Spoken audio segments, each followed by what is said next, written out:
Thanks so much for joining us on our Arise Church YouTube channel. We exist so that you can experience God, and we hope you do experience His presence and His power through this message. If you haven't done so already, please subscribe to us on Instagram at My Arise Church and find us on YouTube at the same handle, My Arise Church. Today is Palm Sunday. Yeah, look at your neighbor and say Palm. Okay, that's not your Palm Sunday. It's the beginning of what is traditionally called Holy Week. This is the week that Jesus steps into Jerusalem and starts preparing for the Passover meal. Now, this is what you need to understand about this, is that the Passover meal was amazing. The Passover meal is like a highlight of the year if you're a Jewish person of that time period. It's an amazing thing. It's like Christmas to you or I, or maybe Thanksgiving. It's all the family coming back together. It's a great time of community and bonding and hanging out. You're off work a little bit. So you go to Jerusalem and you have the Passover. And so that's what's expected inside of every disciple's mind. That's what's going to go on. We're going to get together. We're going to hang out. It's going to be fun. We're going to play a little golf. We're going to play little video games. We're going to have some food, some turkey, whatever. All right, you get the idea. Maybe not exactly that. But that's how they're thinking. This is a happy thing. This is a celebration. This is joyful. But right off the bat, it starts getting weird. Because the disciples start preparing for the Passover meal. And Jesus, right off the bat, even before Palm Sunday even officially starts, Jesus says, hey, go steal a donkey. Like if you just read it, that's the way it looks, okay? He's like, go down there, you're gonna find a donkey tied up. That means it's somebody else's donkey. It's tied up. It's like the car is locked, okay?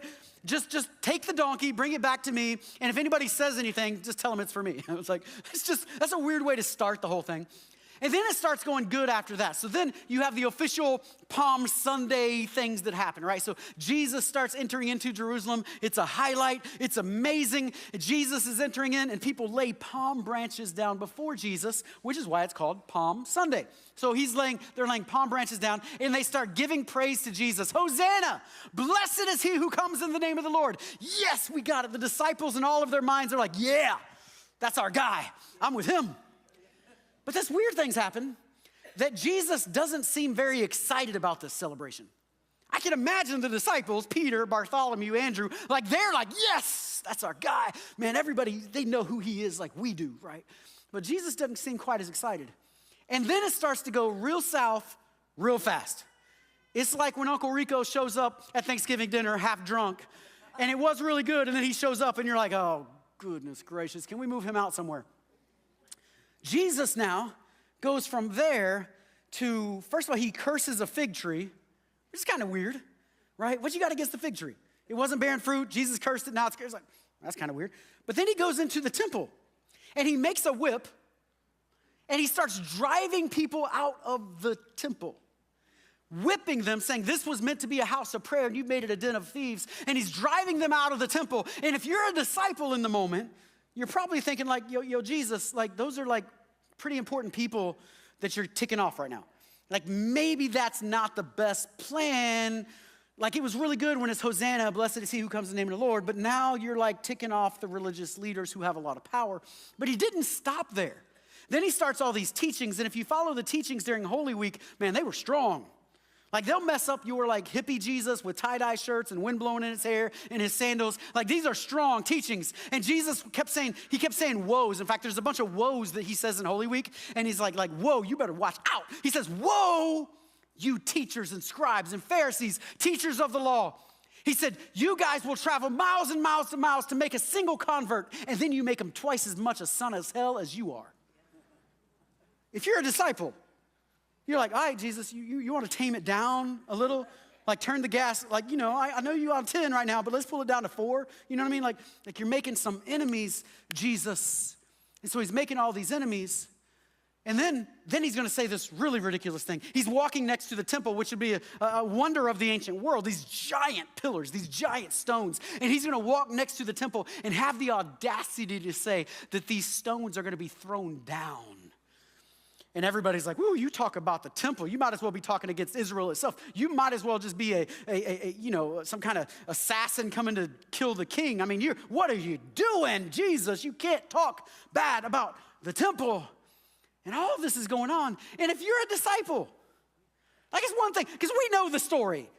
But if you're a disciple in the story, Jesus, what are you doing? Could you not like chill out a little? What happened to like love everybody teaching? What happened to like repentance and Jesus, like follow me? Where's that? And then in the middle of all of that, they finally get to the Passover meal where they're going to sit with Jesus. They know exactly what Jesus is supposed to say. It's a ritual. It's what they say all the time. And Jesus starts breaking all the rituals. And they gather around the Passover meal, and he starts breaking all these rituals. First of all, washing their feet even as they came in. And then teaching some strange things that to them probably seemed strange, very inner. And he keeps talking like his life is going to be over. And the disciples are like, no, you're going to be king, man. Like your life can't be over because if your life is over, my life is over. And so your life can't be over. And so he's saying all these weird things. What was going through the disciples' minds when all this stuff is going on and Jesus isn't acting the way Jesus is supposed to act? And he's not doing what I expect him to be doing. And it's sort of hard to follow him right now. What's going through their minds? We're about to see in just a second. At least what could have been going through their minds. And in the middle of that, what we now call the Last Supper, that Passover meal, Jesus says something that would have been an absolute bomb dropped in the table. He says, one of you is going to betray me. Watch this video as we walk into this drama. I'm Pastor Nancy Turpin, the writer and the director of the short drama, Is It Me? The idea came from the question in the Bible where each disciple asked at the Last Supper, am I the one who will betray Jesus? Today we'll get to hear some of the thoughts that were maybe inside their heads. I took a little bit of writer's liberty while staying in line with the scriptures and each character. Listen, these guys were just like you and I. They had struggles. They struggled with fear, with doubt, pride, disappointment, and faith to even believe some things that Jesus said. But he chose them anyway, and he trusted them with the gospel of the good news. Here's the message we want to leave with you today, that you have been chosen to, despite your weaknesses, your shortcomings, and your fears. Christ wants you to share his love with your family, with your coworkers, with your neighbors, this love that offers forgiveness to each one. You and I are his disciples. Let's enjoy.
Everyone, please come back to the table.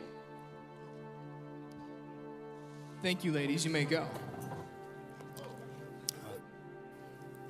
Jesus has some things he'd like to share with us. Thank you, Philip. My friends, I have eagerly desired to eat this Passover with you guys. It's actually for this Passover I came into the world. But the truth is, there are some things I need to tell you. Tonight, one of you will betray me. What?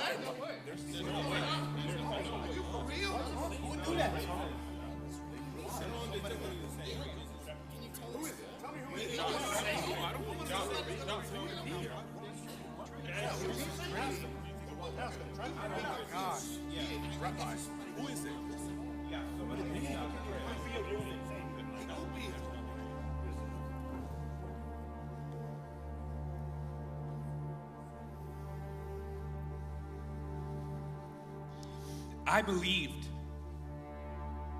I believed in you, Jesus. I believed you were the Messiah, sent to restore the kingdom of Israel, bring deliverance to our people, relieve years of suffering.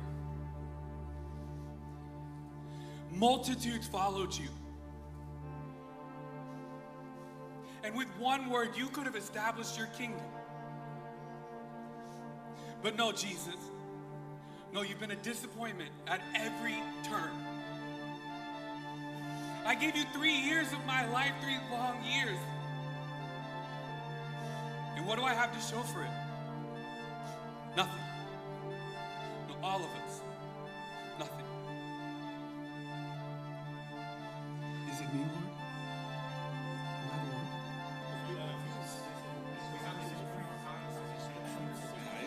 one? You have said it. Now go, do what you must do.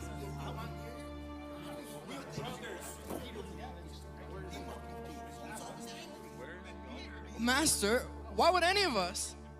Please, tell us who would betray you.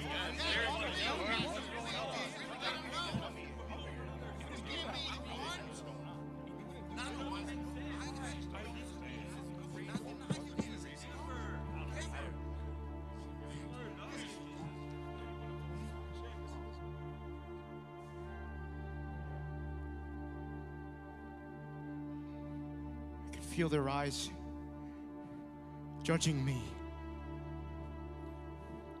They think I'm the traitor.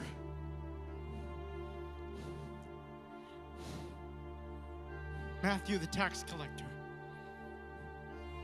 betrayer of God's people.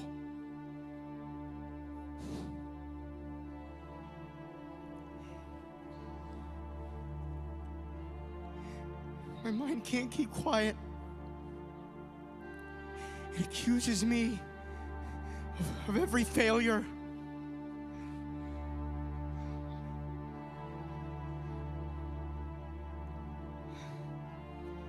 I've struggled so much with my past. Please let it not be me. Please, God.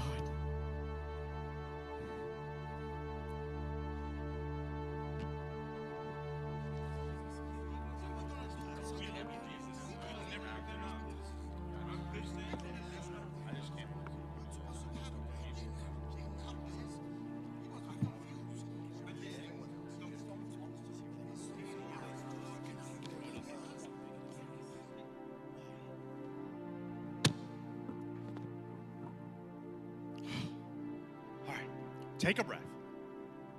You know it isn't you. We've been through too much together.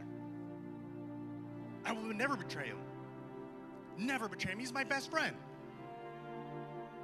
We've been through too much together. I walked on water with him. None of them did. I don't know. I don't know who the betrayer is. But I know this. I would never betray you, Jesus. I would die for you. I would die for you.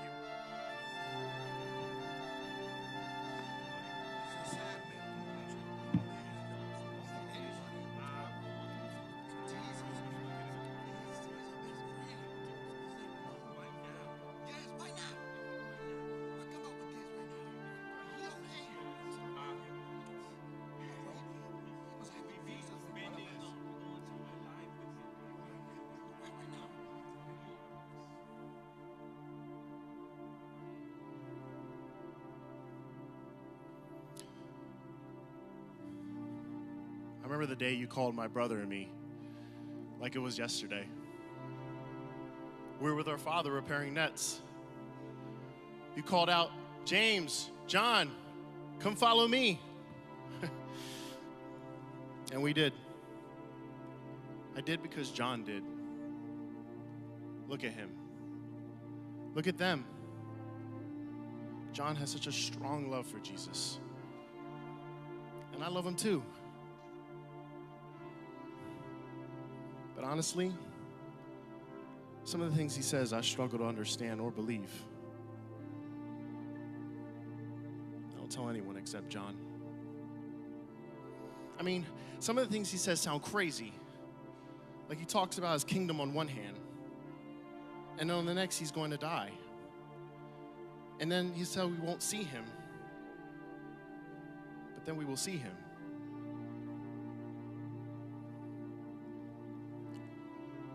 I wish I could have faith like my brother,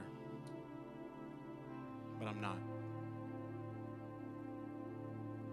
So maybe it's me.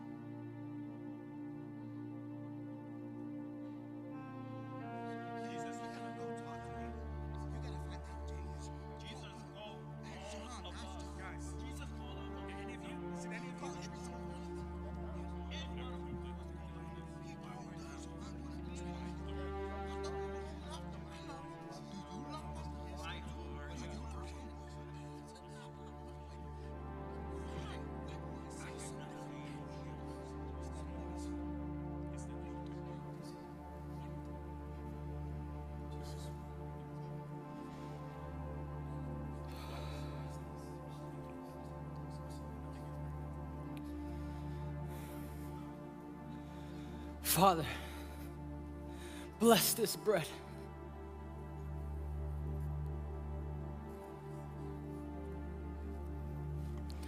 Take this. Eat of it, all of you. For this is my body, which is given for you. For you. For you.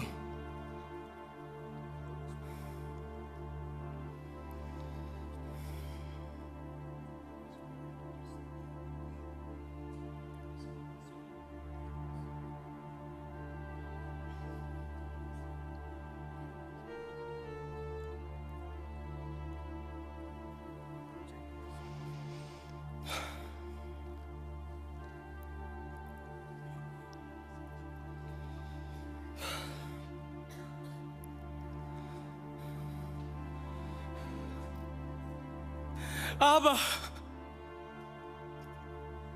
bless this cup. Take this, drink of it, all of you. For this is my blood, which is poured out for the forgiveness of sins.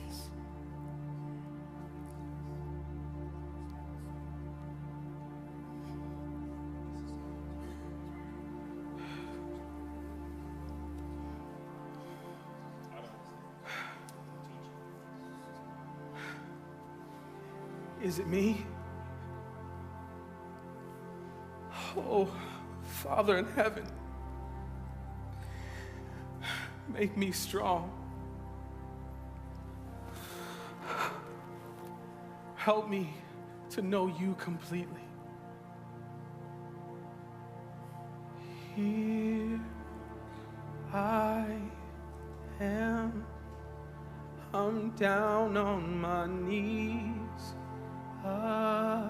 again, surrendering all. I'm surrendering all.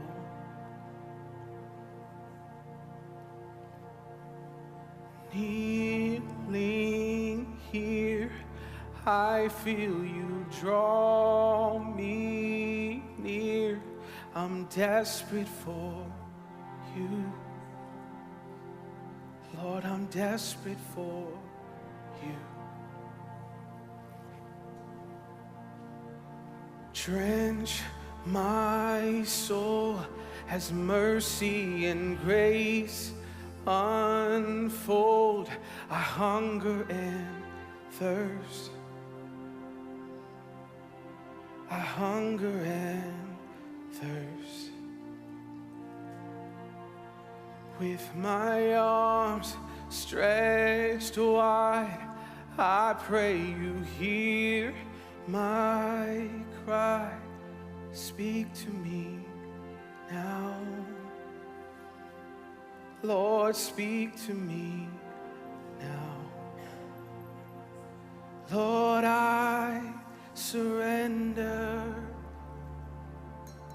Oh, I surrender. I want to know you more. I want to know you more. surrender. Lord, I surrender. I want to know you more. I want to know you more. Like a rushing wind, Spirit breathe within. Lord, have your way. Lord, have your way in me. Like a mighty storm, stir within my soul. Show me the way, show me the way, Yahweh. Show us the way, show us the way, Yahweh. I surrender.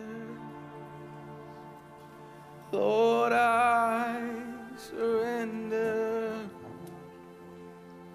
I want to know you more. I want to know you more.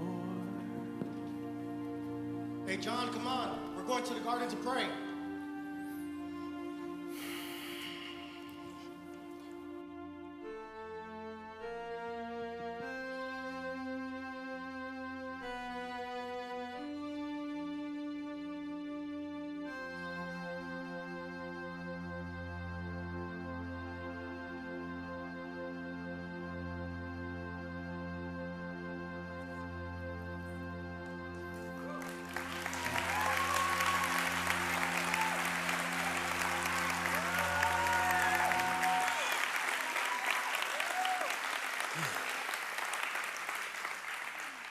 We are often met with the very same doubts, the very same questions that these disciples had. God, why aren't you doing what you're supposed to do for me? Why are you doing this when you're supposed to do that? Why aren't you showing up? I stepped out in faith, but you're not there. Where are you at? That's real life. 22 years ago, my oldest son was just born. He's about to get married. He was just born then, a little tiny baby. And I was in a house right here in Valrico, and I got a phone call. They said my wife had just had a seizure and to run to the hospital. I left everything, ran as quickly as I could, got to the hospital, found out that what had happened is that Ada was driving down the road and started to feel seizure symptoms, which, praise God, she was able to pull off the side of the road before anything happened. And so she pulled off on the side of the road, happened to be right where a place where she was going, so some people knew her. When others saw her, because she was not able to talk in that moment, they thought she was high. They thought she was some girl that was like strung out on drugs because she wasn't able to talk. But the people that knew her said, no, she's not the kind of person that's going to do drugs. Something's going on here. So they call the ambulance, take her to the hospital. They call me. I'm running to get there. Find out that she has a cavernous angioma, something similar to a blood clot going on in her brain. And then she's going to have brain surgery, like cut your head open brain surgery. But if you know my wife at all, she is a person of tremendous faith. And so we started praying and we started believing. And she comes home from the hospital and she goes back for checkups. And every time she would go back for a checkup, she would say, give me another MRI. Let's see if this thing's still there, because I believe God can heal me. And they would check and it was still there. And then we would go back again months later, and she kept pushing off the surgery because she said, you know what? God can heal me. God can heal me. I know God can heal me. Kept pushing off the surgery time after time and time. Till finally the doctor said, hey, you need to have this surgery.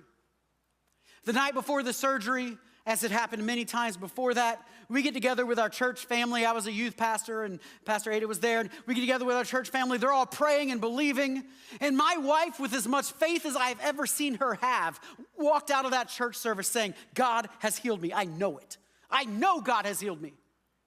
We walk out of that service, get ready early the next morning, go to the doctor. go into the doctor's room, and she says, I want one more MRI because I know my God has healed me. I know he's healed me. And the doctor says, I can't give you another MRI. You're about to go back for surgery. She said, listen, if you cut my head open and this thing is not there, I'm suing you. Jesus has healed me. I know that he has healed me, and I know that. He said, all right, you can do one more MRI, but you're paying for it. I said, we'll pay for it if it's still there. So she goes back and does the other MRI, comes back, we wait for the report, and the doctor comes back with the report that it's still there. Now, you know me, you know our church, you know Pastor Ada. She's a person of tremendous faith. We have seen miracle after miracle after miracle happen in our ministry over the years. I mean, literally thousands of people that we have personally seen healed when we pray for people over the course of many years. Literally seen it over and over and over again. I just heard an amazing story yesterday of somebody who was healed through this ministry. We've seen it. Ada had faith for it. And we're both sitting back going, God, why? You healed this person, you healed this one, you healed that. Why not here? Ada had faith, we had faith, we believed. Why, God? It happens, doesn't it? Like the disciples, God doesn't do what he's supposed to do. I remember we had come here to what was Brandon Assembly of God at the time before we had changed names to Arise, and we're trying to figure out God's plan for the church, and we needed another building because we were having service after service after service. Some of y'all were around back then, and it was a long, long weekend.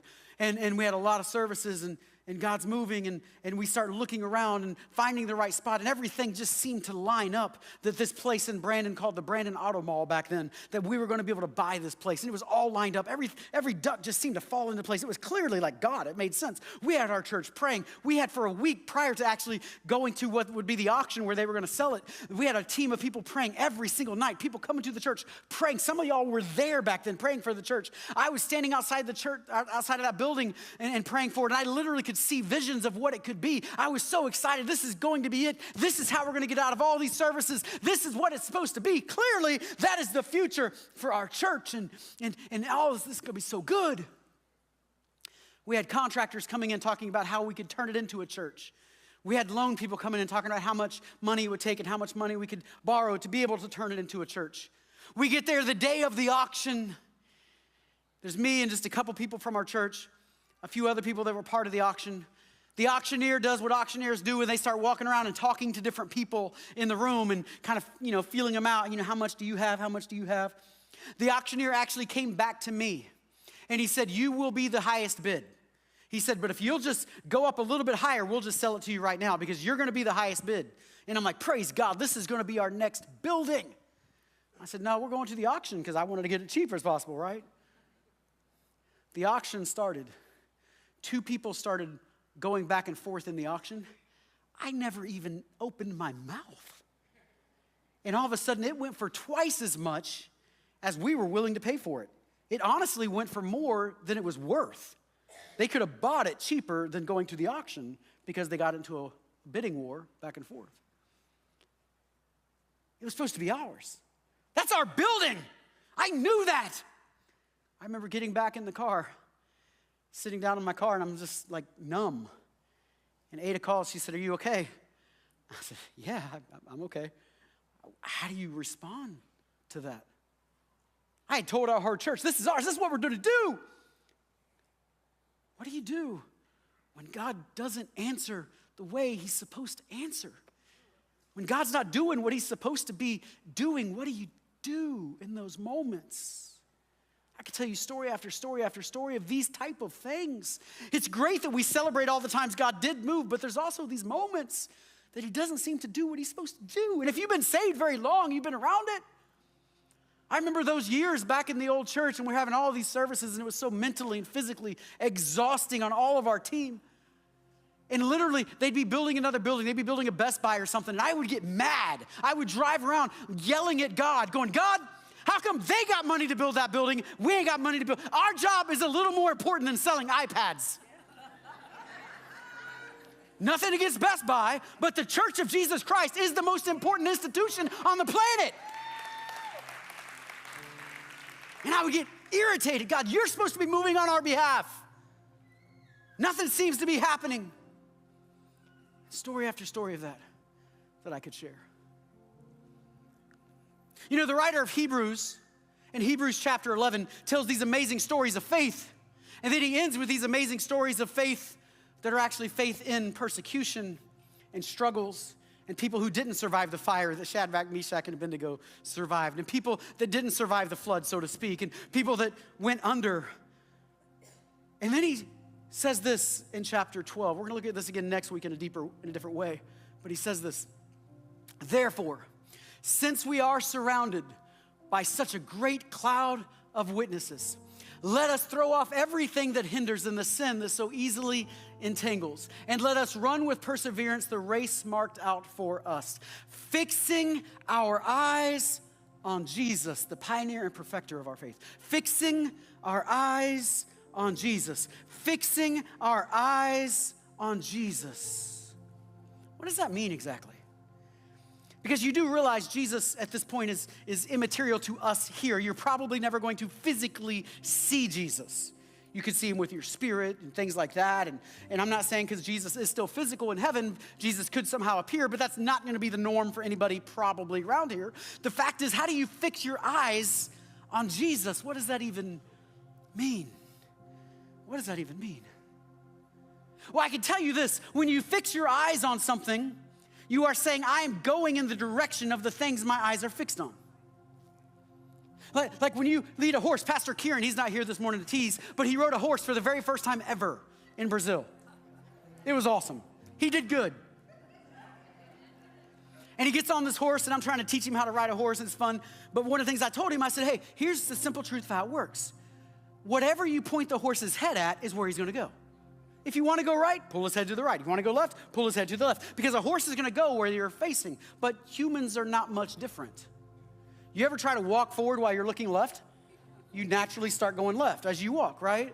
Humans are no different.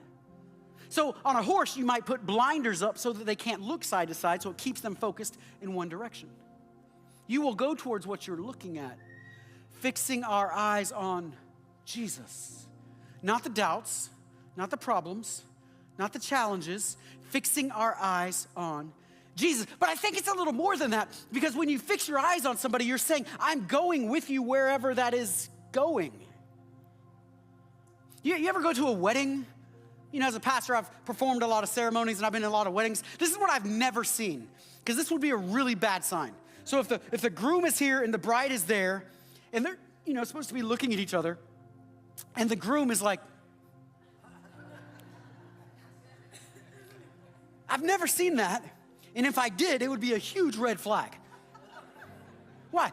Because even though you're in a ceremony with all these people, you should be looking at each other. Why? Because fixing your eyes on the person is symbolically meaning you're going to intertwine your lives with them. Wherever she goes, I'm going. Wherever he goes, I'm going.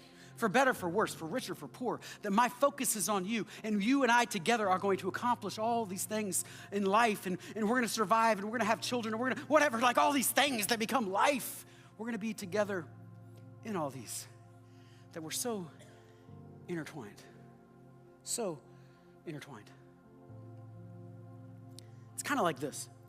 There's this one time, like Jesus would frequently attract large crowds because he's healing people and sometimes feeding people, multiplying bread and loaves and feeding people and such. And so one time he attracts a large crowd. And then I think kind of purposely to confuse them and get them to leave because he didn't like large crowds, he said these crazy words. He said, if you want to follow me, eat my flesh and drink my blood. Okay? And most of the crowd was like, I'm out. Okay, that just got weird real fast. Like all the other stuff was awesome, but it just got weird. And you can't blame them, because nowadays we have context for that. At that time, they didn't really have context. And so it's and so people all started leaving. The crowd started dispersing.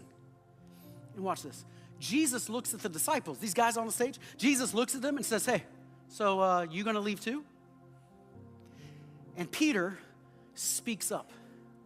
And he says, where can we go? You speak the words of life. Where can we go? In other words, I've left everything to follow you. There's nothing to go back to. Where do we go back to? Sometimes, Jesus, you're not going to make sense. but where else can I go?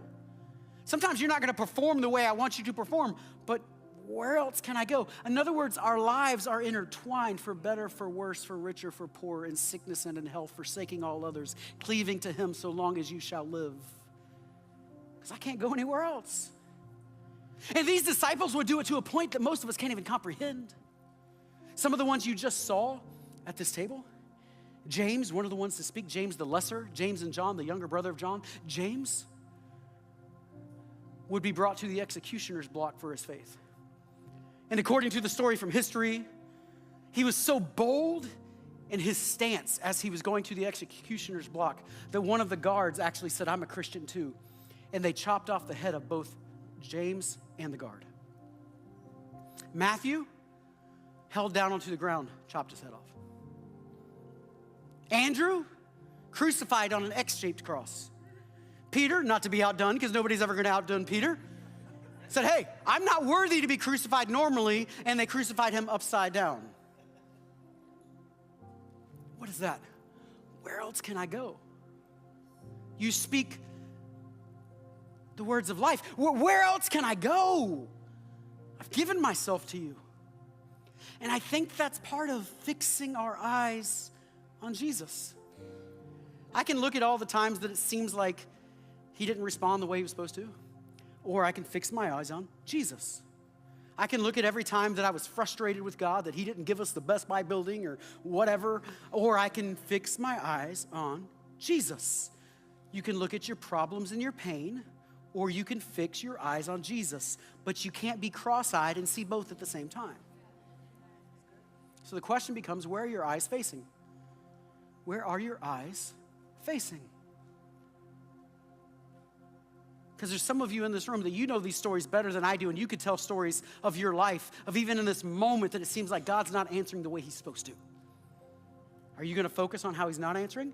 Or are you just going to say, for better, for worse, I'm with you? Fix your eyes on Jesus. Fix your eyes on Jesus. And then it's crazy.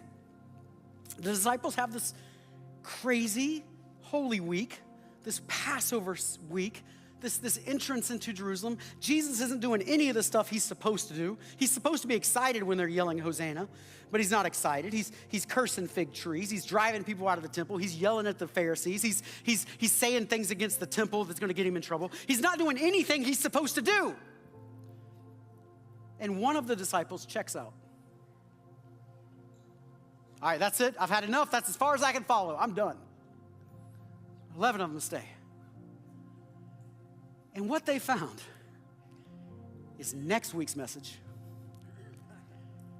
Because after Friday night and after a silent Saturday, on Sunday morning, all of those fears and those doubts and all of those conditionals, God, you're not doing what you're supposed to do, all of those got left behind because suddenly their eyes were opened and they saw something they could never believe they could have possibly seen, because the risen Jesus came back to life. And they found that even death could not stop him. And all the disappointments, they kind of vanish. All the disillusioned moments, they vanish at the sight of the risen Jesus. Keep your eyes on Jesus. And eventually Sunday morning will come. Whether in this life or the next, eventually Sunday morning will come. God didn't heal Ada the way I wanted God to heal Ada, the way she wanted God to heal Ada. That would have been a great testimony, but God didn't choose to do that. But you know what? She's right there. She's healthy. She's good.